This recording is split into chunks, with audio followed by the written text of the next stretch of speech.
অবরুদ্ধ নিশীথ পর্ব সংখ্যা ১ লেখনীতে তেজস্মিতা মুর্তজা। রাস্তা পার হওয়ার ক্ষেত্রে অন্তুর তেজ ঠিক বিকেলের রোদের মতোই ক্ষীণ। আব্বু তার হাতটা চেপে না ধরলে চলে না। আব্বু রোজ থাকে না সঙ্গে, আজও নেই। এক পথিক চাচার পেছনে রাস্তাটা পার হয়ে দ্রুত রিক্সা ধরল। শীতের রোদ, তবু খাড়া দুপুরে তাপ করা। বোরকা হিজাবের আবরণের নিচে ঘামে স্রোত বয়ে যাচ্ছিল তার। ভার্সিটিতে ছাত্র পরিষদের কি এক প্রোগ্রাম ছিল, সেসবে অন্তুর ভালো রকমের বিদ্বেষ আছে। কারণ হিসেবে বলা যায় তাকে শেখানো হয়েছে এবং বাকিটা নিজস্ব। অন্তুর ধারণা ছাত্রলীগ যাদেরকে দেশের সংখ্যাগরিষ্ঠ অগ্রদূতের নাম দেওয়া হয়েছে তারা মূলত পঙ্গপাল। দলবদ্ধ হয়ে চলা ঘাস ফড়িংয়ের জাতকে পঙ্গপাল বলে। ১০-১৫ লক্ষ একত্রে চলাচল করে এবং কোনো বিঘাখানেক জমির ফসলি ক্ষেতকে আক্রমণ করলে খুব অল্প সময়ে ক্ষেতের ফসল খুব ভালো মতো পরিষ্কার। এক শ্রেণীর লোক অবশ্য এই ক্ষেত পরিষ্কারকে বরবাদ করাও বলবে। তাদের কথা কানে নেওয়া উচিত না। ক্ষেতের ফসল উদ্ভিদের জন্য ভারী। উদ্ভিদকে স্বস্তি দিতেই হয়তো পঙ্গপাল সব ফসল ভক্ষণ করে, পরিবেশের ভারসাম্য রক্ষা করে থাকে। অন্তুর ধারণা বাংলাদেশের ছাত্রলীগ নামক পঙ্গপাল দেশটা অর্থাৎ বাংলার আবাদি ক্ষেতের জন্য তেমনই একদল পঙ্গপালের সমান। আম্মার কল এসেছে কয়েকবার। তার ভাষায় খুব জরুরি কাজ। অন্তু জানে কোনো জরুরি কাজটাজ কিচ্ছু না, কিন্তু ছাত্রনেতাদের মুখ পেটানো মহাবাণী থেকে মুক্তির একটা ছুতো দেওয়ায় সে মায়ের প্রতি অল্প কৃতজ্ঞ। দুপুরের ঝাঁঝালো রোদে বাড়ি ফিরে যে জরুরি কাজটা দেখল অন্তু, তাতে তার মাথাও দুপুরের রোদের মধ্যে উষ্ণ হলো। তাকে দেখতে আসা হয়েছে, প্রায়ই হয় এমন। মেহমানদের তাকে দেখার ধরন সেই জাহিলি যুগের মেয়ে নামক পণ্য কেনা বেচার মতো। এটা অন্তুর নিজস্ব মত। সে বিষয়টাকে পছন্দ করে না। তারা অন্তুর চুল খুলে ফেলল। একটানে শরীরে জড়ানো ওড়নাটা সরিয়ে গলা, বুক, হাত দেখা হলো। না, মেয়ে ফর্সায় আছে। অন্তু জোয়ালের পাটি শক্ত করে চুপ করে থাকলো। কিন্তু যখন সালোয়ারের উঁচিয়ে তুলতে গেল মহিলারা ঠ্যাং দেখবার উদ্দেশ্যে, অন্তুর সীমিত ধৈর্যের বাদ খসল। সালোয়ার ছাড়িয়ে নিয়ে উঠে দাঁড়ালো। তীক্ষ্ণ চোখে তাকে স্পষ্ট স্বরে বলল, আপনারা মেয়ে দেখতে এসেছেন নাকি হাটে গরু কিনতে এসেছেন? পাত্রর মা হতভম্ব হলেন। অসন্তুষ্ট মুখে বলে উঠলেন, ও মা, এ আবার কেমন কথা? মেয়ে দেখতে এসে মেয়ের পা দেখতে যাওয়া কি অপরাধ নাকি? জি না, ঠিক অপরাধ নয়, মূর্খতা। কারণ আমি কোরবানির হাটে তোলা কোনো প্রজাতির গবাদি পশু নই যে সবসময় নিখুঁত, আকর্ষণীয়, গায়ের রঙওয়ালা, মাংসবেশী, হৃষ্টপুষ্ট দেখে কিনে নিয়ে যাবেন। স্পষ্ট ঝরঝরে শুদ্ধ ভাষা অন্তর্মুখে, কিন্তু ভাষা কর্কশ। পাত্রর ফুপু মুখ কেমন করলেন। কোন দিশি কথা যে মেয়েকে ভালোভাবে দেখা যাবে না, নাকি কোনো দোষ আছে? তাছাড়া কোনো মেয়ে আছে যে পাত্রপক্ষের মুখের ওপর ওরকম বদমাইশের মতো কথা বলে? আশ্চর্য মেয়ে তো দেখছি। দেখতে আসছি তো দেখব না? জি, নিশ্চয় দেখবেন। দোষ থাকা চলবে না। দরকার পড়লে মেয়ের দেহের প্রতিটা কোষ পর্যবেক্ষণ করা মেশিন এনে দেখবেন। পরনের সালোয়ার ঠ্যাঙে তুলে তারপরে মেয়ের ঠ্যাং দেখবেন ফর্সা কিনা। রাইট? ওনারা মুখ বিকৃত করে বসে আছেন। অন্তু আলতো হাসল। দুঃখিত চাচিমা, এটাকে আপনারা মেয়ে দেখা বললেও আমি ছোট লোকই বলছি। মেয়ে দেখতে এসে গাল ফেড়ে মেয়ের দাঁত দেখতে হবে, দাঁত উঁচু নিচু আছে কিনা, মাথার চুল টেনে টুনে দেখতে হবে, চুল আসল না নকল, আছে না নেই, বড় না ছোট, গলা বের করে ঘাড়ের ওড়না খুলে হাঁটিয়ে নাচিয়ে এরপর পছন্দ হলে নিয়ে যাবেন। এটাই মেয়ে দেখা? অথচ বলুন তো, আমি যা যা বললাম তা শুনতে এমন লাগলো না যে কোনো গৃহপালিত পশুর বর্ণনা দেওয়া হয়েছে? খরিদ্দার এসেছে গোয়াল থেকে পশু খুলে নিয়ে যেতে। অপমান, অসন্তুষ্টি এবং বিরক্তি লেগে আছে মুখে তিনজনের। ছেলের ফুপু মুখ খুললেন, তো কিভাবে মেয়ে দেখে? তুমি শেখাও কিভাবে মেয়ে দেখে। কথাটা বলে মুখ ঝামটে মারলেন মহিলা। রাবেয়া অন্তুর দিকে চোখ গরম করে তাকাচ্ছেন। ঘরে পাড়ার মহিলাও আছেন কয়েকজন। পাশেই ঘটক মহিলা বসা। তিনি বললেন, এই কেমনে কথা কও মেয়ে? দেখতে আইলে একটু ভালো কইরে দেখে মেয়ে, না দেখে শুনে আবার নিয়ে যায় নাকি? বাড়ির বউ হইবা বলে কথা। অন্তুর কাছে এই কথার জবাব আছে। দেখে শুনে নিয়ে যাওয়াটা দোষের নয়, তবে দেখার মধ্যে মার্জিত এবং শালীনতার ব্যাপার তো আছে। মহিলাগুলো রীতিমতো তাকে অসম্মানমূলকভাবে মেয়ে দেখার নামে এক প্রকার অপমান করছেন। একটা মেয়ের পাত্রপক্ষের সম্মুখে মেয়ের আত্মমর্যাদা মূল শব্দের অস্তিত্ব নেই, শুধু একটি জড় সামগ্রী, যাকে ঘুরিয়ে ফিরিয়ে বাজিয়ে দরদাম করে পছন্দ হলে দয়া করে কিনে নিয়ে যাওয়া হবে। এই কথাগুলো চেপে গিয়ে ঘটক মহিলাটির কথার জবাবে চমৎকার হাসল। বাড়ির বউ হব? কে বলেছে? আমি বলেছি। আমি এখনো অন্যের মেয়ে, আর অন্যের মেয়েকে বাজারের পণ্যের মতো ঘুরিয়ে ফিরিয়ে দেখা, দরদামের কথায় আসা যদি বিয়ের উদ্দেশ্যে মেয়ে দেখা হয়, তাহলে বিয়ে বোধহয় আমার জন্য না। আর আমার ধারণা আপনাদেরকে আমাকে দেখে শুনে পছন্দ হলে যৌতুকের কথাও তুলবেন। এই ক্ষেত্রেও দুঃখিত চাচি। আব্বু আমাকে খাইয়ে পরিয়ে আদর যত্ন করে এতগুলো বছর সুশিক্ষায় শিক্ষিত করেছেন। যৌতুকের বদলে বিয়ে দিয়ে আমার বোঝা নামাতে নয়। তাছাড়া আমিও ইচ্ছুক নই আমার জন্য পয়সা দিয়ে কোনো খেলনা পুরুষ কিনতে। পাত্রর মা অন্তুর মায়ের দিকে তাকিয়ে এবার কড়া সরে তাচ্ছিল্য করে মুখ বিকৃত করলেন। আপা, সে আপনি মেয়েকে যতই শিক্ষিত করেন, আদর্শ শিখাইতে পারেন নাই। এরকম মেয়ে কার ঘরে যাবে আল্লাহ মাবুদ জানে। আপনার কপালে কি আছে এই মেয়ে নিয়ে আল্লাহই জানেন। অন্তু দীর্ঘশ্বাস ফেলল। আত্মসম্মানহীনতা যদি আদর্শ হয়, আমি বরাবর অভদ্র এবং জঘন্য আদর্শে পালিত এক মেয়ে। ক্ষমা করবেন এই বেয়াদবকে। অন্তু আর বসল না, সকলের বিভিন্ন রকম দৃষ্টিকে পেছনে ফেলে এগিয়ে গেল নিজের রুমের দিকে। তার নামে সমাজের রটা কথা নেহাত কম না, প্রতিনিয়তই লোকে তাকে আলোচনায় রেখেছে।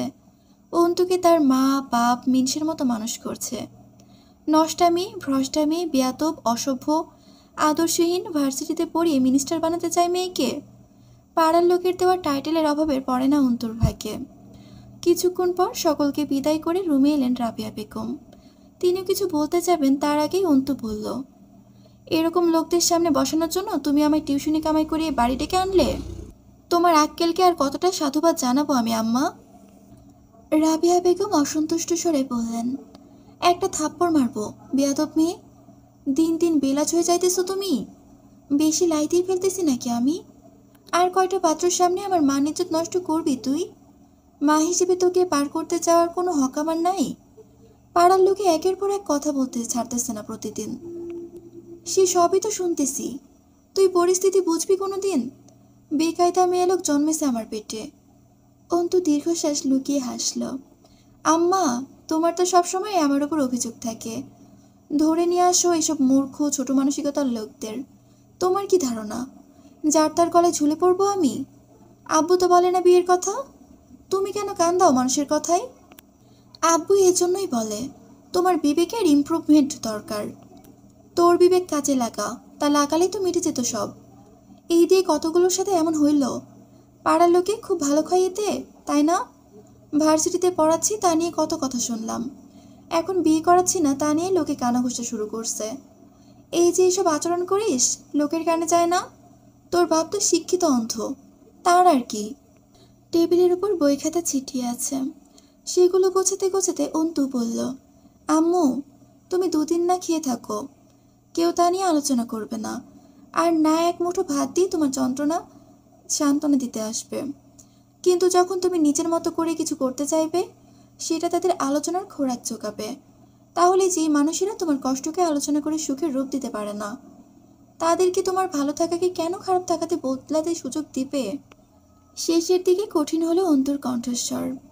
রাবেয়া বেগম বললেন, তুই এত অবুঝ কেন অন্তু? মেয়ে মানুষের এত মূর্খতা হতে নেই। সমাজে কথা হয়, বউবারও কোনো বিপদ থাকে না। চুপ থাকলে না চাত্রে আম্মা।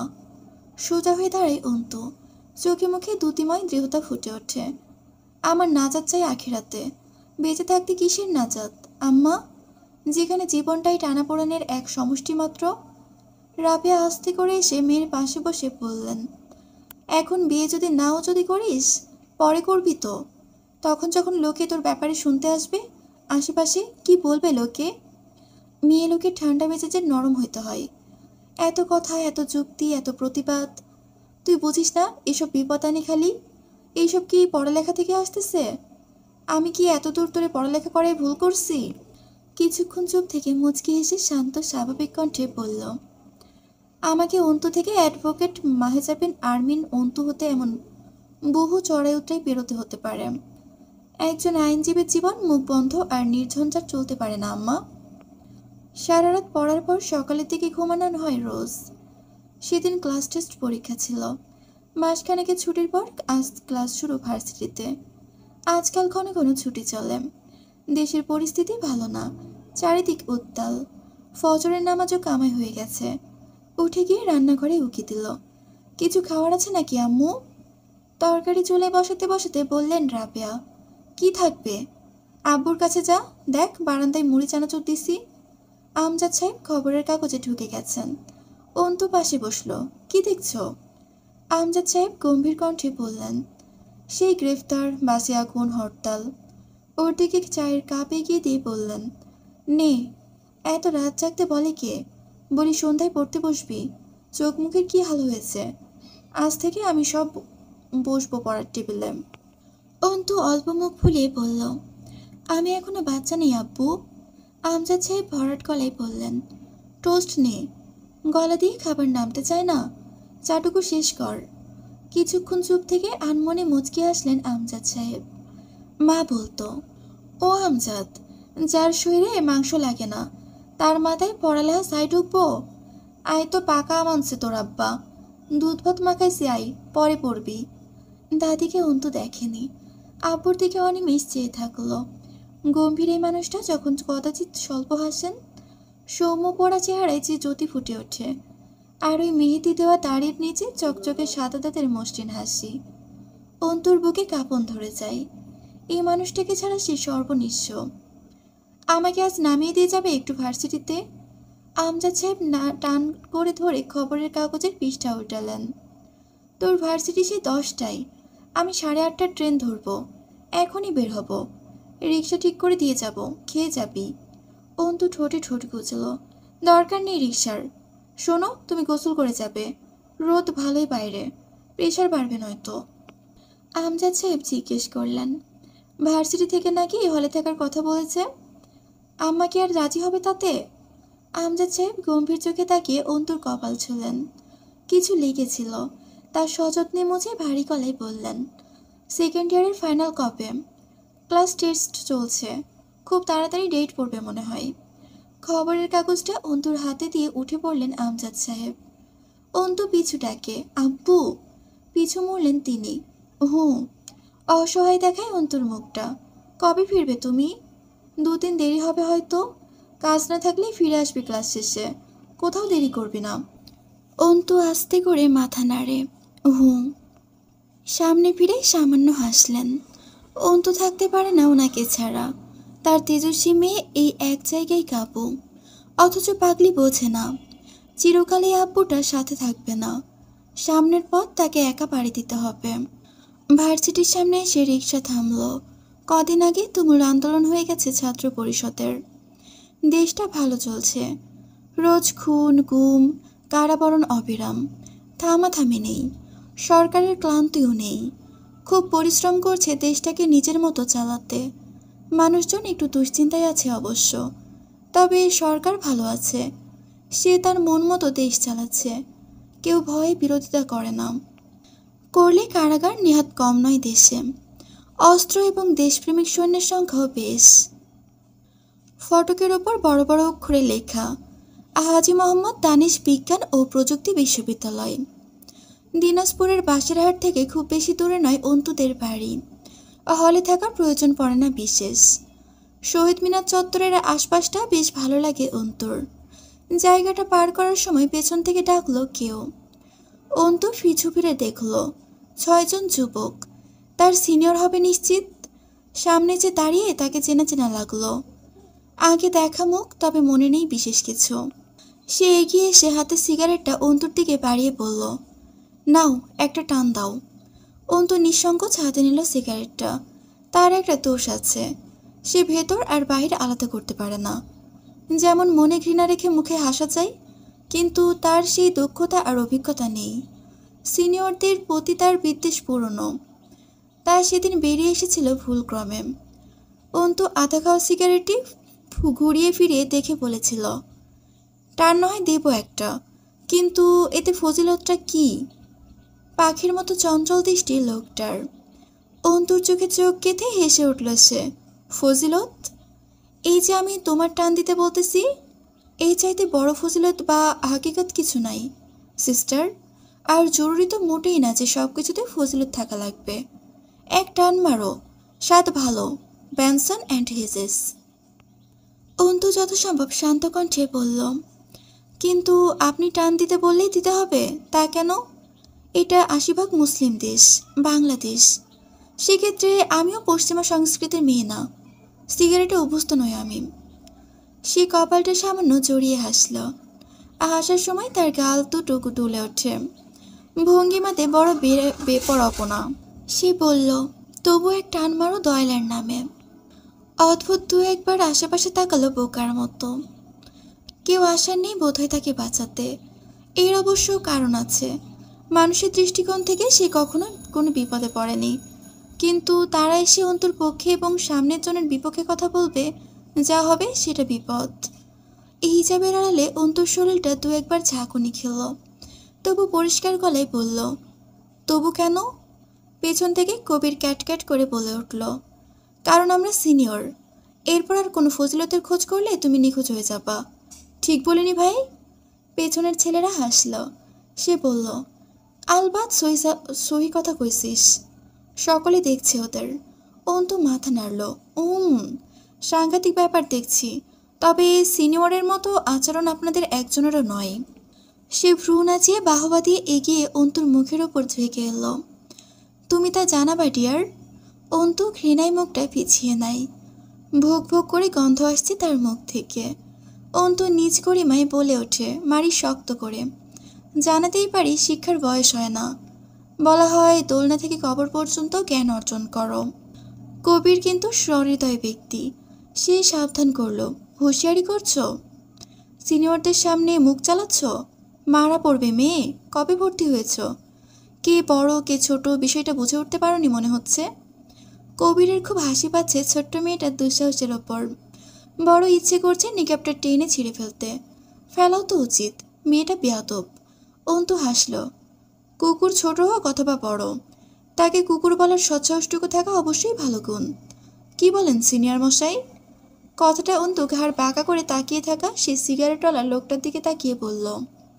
সে ভ্রু কিঞ্চিত জড়াই, যা খুব শুকনো। তার খুব আনন্দ লাগছে। নতুন ধরনের অভিজ্ঞতা এটা। তাদের সামনে তো কেউ কথা বলে না। মেয়েটা নিশ্চিত তাকে চেনে না। অন্তু আবার বলল, একটা মেয়ে হেঁটে যাচ্ছে, তাকে ডেকে সিগারেট টানতে বলা, পানির বোতল ভরানো, জুতো পরিষ্কার করানো, আজে বাজে কথা চিরকুটে লিখে তা অন্যকে দেওয়ানো, হ্যারাস করা, হুমকি দেওয়া, অহলে ডেকে নেওয়া, এসব আপনাদের কাছে সিনিয়রদের সংজ্ঞা? অথচ আমি যে বই থেকে সিনিয়রের সংজ্ঞা পড়েছিলাম, সেখানে লিখেছিল সিনিয়র হলো শিক্ষক, যে জুনিয়রকে আদব শেখাবে, শিষ্টাচার বোঝাবে, একটু ভুল করলে ধমক দিয়ে ভুলটা শুধরে দেবে, কোনো প্রয়োজনে সাহায্য করবে, ইত্যাদি ইত্যাদি। অনেক কিছুই লিখেছিল। সেই বই আপনাদের হাতে পড়েনি, দুঃখজনক। মূলত আপনারা রাজনৈতিক পাওয়ার শো করতে এসেছেন। ভুল বলিনি আমি নিশ্চয়ই? সিগারেটটা মাটিতে ফেলে পা দিয়ে চেপে দিয়ে ক্লাসের দিকে এগিয়ে গেল। ছেলেগুলো ধরতে চাই অন্তকে। সে বাদ সাধল, ওহো বয়েজ, কুল কুল। মালটা তো একদম আলাদা রে, সবার চাইতে আলাদা। তার সাথে খেলাটাও হবে একদমও আলাদা। শালার রাজনীতিতে আসার পর কত ভদ্রলোক হয়ে গেছি আমি, ভাবা যায়? আমাকে চেনেনি মনে হয়, পাত্তাই দিল না। ছ্যা। আস্তে করে মুখটা তুলে আকাশের দিকে তাকালো। কুকুর বলেই খালাস হয়ে গেল। মেয়েটা পেটে যে কুকুরের ভীষণ খিদে, সেটা খেয়াল করলে না? Not fair, nope, this is not fair. হুট করে আবার আসমান থেকে চোখ নামিয়ে ঘাড় নাড়ল দুদিকে। চ্যাহ, কি তেজ। আমি ডিস্টার্ব রে। সিগারেটটা সে তুলল। সেটা কবিরকে দেখিয়ে বলল, রেখে দে এটা যত্ন করে। পাখি শিকার করার পর একবার করে এটা দেখব। আর তাই বলে আমার সাথে এভাবে? এও আমাকে চেনে, চেনে রে আমাকে। সামনের দিকে দাঁতক পাটি ঘষল মৃত্যু। ঘাড়ে হাত বলিয়ে আর চোখে সামনে তাকিয়ে দেখল।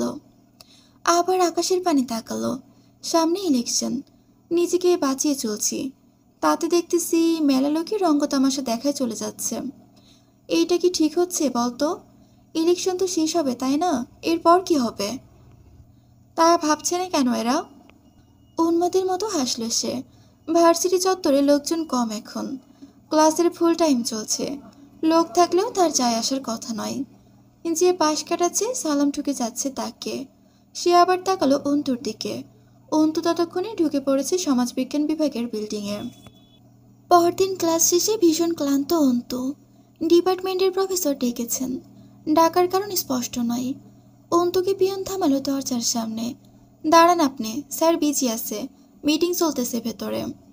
ভেতর থেকে প্রফেসর ইউসুফ সিরাজের কণ্ঠস্বর শোনা গেল। ভেতরে আসতে দাও ওকে। অন্তুর একটু সন্দেহ হলো, কোনো গুরুতর বিষয় না তো।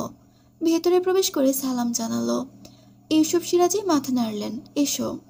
আরও কয়েকজন বড় বড় শিক্ষক রয়েছেন কক্ষে, এবং টেবিলের সামনে ডান পাশে চেয়ারে বসে আছে এক লম্বা মতো পুরুষ। পরনে পাঞ্জাবি, মুখে চাপদাড়ি। এলাকায় এক নামে বড় ভাই, যার মুখভঙ্গি একদম স্বাভাবিক। নিচের দিকে তাকিয়ে আছে শীতল দৃষ্টি মেলে। একে অন্তু চেনে।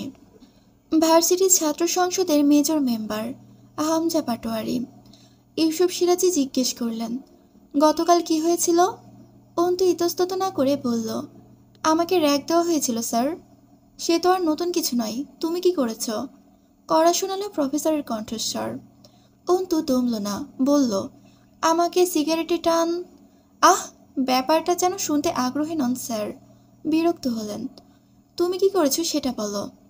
অন্তু স্যারের সম্মানের বিনিময়ের সঙ্গে তবে দৃঢ় কণ্ঠে বলল, আমাকে ধূমপান করতে বলা হয়েছিল স্যার, আর তাতে অভ্যস্ত নই আমি, তাই সিগারেটটা নিয়ে ফেলে পা দিয়ে নষ্ট করে দিয়েছি। মুখভঙ্গি শক্ত হলো প্রফেসরের। চোখ পাকালেন তিনি।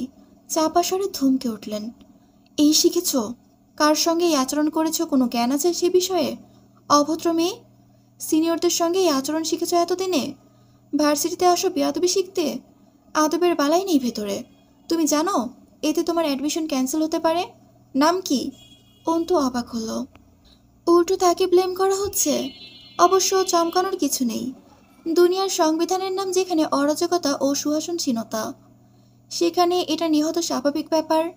নাম বলল সে, মাহেজাবিন আরমিন অন্তু। বাবার নাম? একটু ভয় হলো অন্তুর।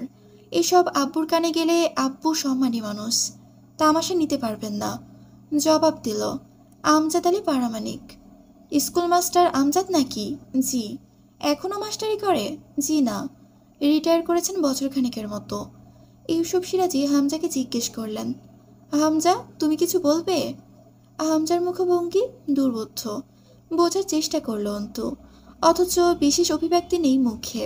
অন্তুর দিকে তাকালেও না একবার চোখ তুলে। মৃদু একবার ঘাড় নেড়ে দাম্ভিকতার সাথে ডান হাতের তর্জনী আঙুল তুলে ইশারা করলো অন্তুকে বের হয়ে যেতে। জলদ গম্ভীর প্রতিক্রিয়া তার, যেন নেহাত অনিচ্ছুক সে অন্তুর সাথে কোনো প্রকার কথা বলতে। কক্ষ থেকে বেরিয়ে অন্তু থমকালো। সে কি কোনো অনিশ্চিত ঝামেলায় জড়িয়ে যাচ্ছে? এইটা অজানা বিষণ্ণতা টের পেল সে ভেতরে, যা যুক্তিহীন বলে মনে হচ্ছে। আবার কিছু একটা খোঁজাচ্ছে ভেতরটাই খুব। হামজা পাটোয়ারি কেন বসেছিল ওখানে? আজ প্রথমবার অন্তু হামজাকে এত কাছ থেকে দেখল। আগে দেখেছে বিভিন্ন পোস্টার এবং প্রোগ্রামের ব্যানারে, নয়তো ভার্সিটি প্রোগ্রামে বক্তব্য দেওয়া বা নেতৃত্ব প্রদানের সময়। শহীদ মিনার চত্বর পেরিয়ে যাবার সময় মেয়েলি ডাক কেন এলো। মেয়েটা পরিচিত, নাম তানিয়া, ওর 2 ইয়ার সিনিয়র। এগিয়ে গিয়ে বলল, জি আপু। গতদিন আবার কি হয়েছিল ভার্সিটিতে? অন্তু বসল সিঁড়ির ওপর। গতদিন আবার কেন? এর আগেও কি কিছু ঘটে গেছে নাকি ভার্সিটিতে? তোমার কি হয়েছে গতদিন জয় আমিরের সঙ্গে? অন্তু কপাল চাপড়াল। জয় আমির? প্রশ্নটা খুব অপছন্দ হলো তানিয়ার, বিরক্ত হলো। 2 বছর ভার্সিটিতে পড়ছো, এবার কি বলবে জয় আমিরকেও চেনো না নাকি? ভার্সিটি ছাত্রলীগের সম্পাদককে চেনো না? কাউন্সিলের ছেলে হামজা পাটোয়ারিকে চেনো? জি চিনি। আর জয়কে? হামজার ফুফাতো ভাই জয় আমির। ও আচ্ছা। একটু দ্বিধান্বিত দেখালো অন্তুকে। তানিয়ার জয়ের হুলিয়ার বর্ণনা করতে শুরু করলো। 2 বছর আগে এখান থেকে অনার্স শেষ করেছে।